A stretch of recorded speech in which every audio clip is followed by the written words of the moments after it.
بنی اسرائیل جب اللہ رب العزت کی بہت زیادہ نافرمانیاں کرنے لگے تو ان پر یہ غضب ہوا کہ قوم عمالقہ کے بہت بڑے لشکر نے حملہ کر کے ان کی بستیاں تباہ کر ڈالیں اور یہ انوکھا صندوق بھی اپنے ساتھ لے گئے۔ قوم عمالقہ نے اس صندوق کو گندی جگہ رکھ کر بے ادبی کی، جس کے نتیجے میں وہ مختلف بیماریوں کا شکار ہو گئے۔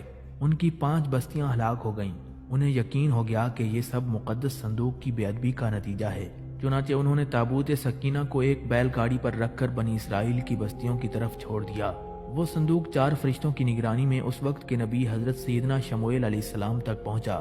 یوں بنی اسرائیل کو دوبارہ یہ عظیم نعمت حاصل ہو گئی۔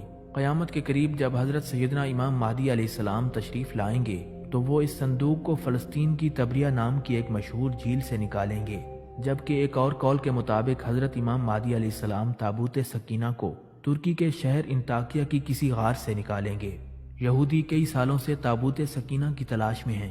ان کا یہ عقیدہ ہے کہ تابوت سکینہ مسجد اقصیٰ کے نیچے دفن ہے، اس لیے یہودی مسجد اقصیٰ کو گرا کر یہاں ہیکل سلیمانی تعمیر کرنا چاہتے ہیں اور اس صندوق کو حاصل کرنا چاہتے ہیں۔ ایک مرتبہ حضرت سلیمان علیہ السلام نے دنیا کی تمام مخلوقات کو کھانا کھلانے کے لیے اللہ تبارک و تعالیٰ سے اجازت طلب کی کہ اے میرے پروردگار، اگر آپ مجھے اجازت دیں تو میں آپ کی تمام مخلوقات کو پورے سال کھانا کھلانا چاہتا ہوں۔ اللہ تعالیٰ نے آپ کے پاس وحی بھیجی کہ تو اس پر ہرگز قدرت نہیں رکھتا۔ حضرت سلیمان علیہ السلام نے درخواست کی، یا الہی، ایک ہفتے کے لیے مخلوق خدا کو کھانا کھلانے کی اجازت دے دیں۔ اللہ تعالیٰ کی طرف سے جواب ملا کہ تو اس کی بھی طاقت نہیں رکھتا۔ حضرت سلیمان علیہ السلام نے پھر درخواست کی، اے اللہ، ایک دن کے لیے اجازت دے دیں۔ اللہ تعالیٰ نے وحی بھیجی کہ تو اس کی بھی قدرت نہیں رکھتا، لیکن اللہ تعالیٰ نے آپ کو مخلوق خدا کی ایک دن کی ضیافت کی اجازت فرما دی۔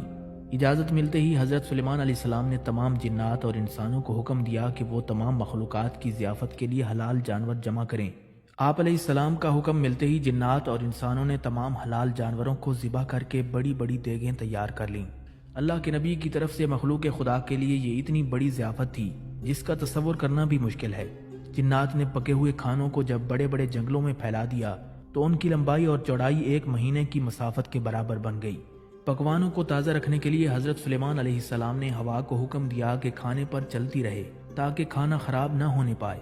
پھر جب کھانا کھلانے کا وقت آیا تو اللہ تعالیٰ نے حضرت سلیمان علیہ السلام پر وحی بھیجی، اے سلیمان، تو مخلوقات میں سے کس سے دعوت شروع کرے گا؟ حضرت سلیمان علیہ السلام نے فرمایا کہ میں سمندر کے جانوروں سے شروع کروں گا۔ اللہ تعالیٰ نے سمندر کی ایک مچھلی کو حکم دیا کہ سلیمان علیہ السلام کی ضیافت میں سے کھا لے۔ مچھلی نے سمندر کے پانی میں سے سر باہر نکالا اور کہا، اے سلیمان، میں نے سنا ہے کہ آپ نے ضیافت کا دروازہ کھول دیا ہے اور آج میری ضیافت آپ کریں گے۔ حضرت سلیمان علیہ السلام نے فرمایا، ایسا ہی ہے، اور اب تو کھانا شروع کر۔ یہ سن کر مچھلی آگے بڑھی اور دسترخوان کے ایک سرے سے کھانا شروع کر دیا۔ اس مچھلی نے ایک ہی ساتھ میں مہینوں مسافت تک پھیلا ہوا کھانا کھا لیا، لیکن اس کا پیٹ مکمل طور پر بھر نہ سکا۔ اس نے آواز لگائی، اے سلیمان، مجھے کھانا کھلاؤ تاکہ میری بھوک ختم ہو سکے۔ یہ منظر دیکھ کر حضرت سلیمان علیہ السلام نے حیرانگی سے فرمایا، تو سب کچھ کھا گئی ہے اور ابھی بھی تیرا پیٹ نہیں بھرا؟ یہ سن کر مچھلی بولی، کیا مہمان کے لیے میزبان کا ایسا جواب ہوتا ہے؟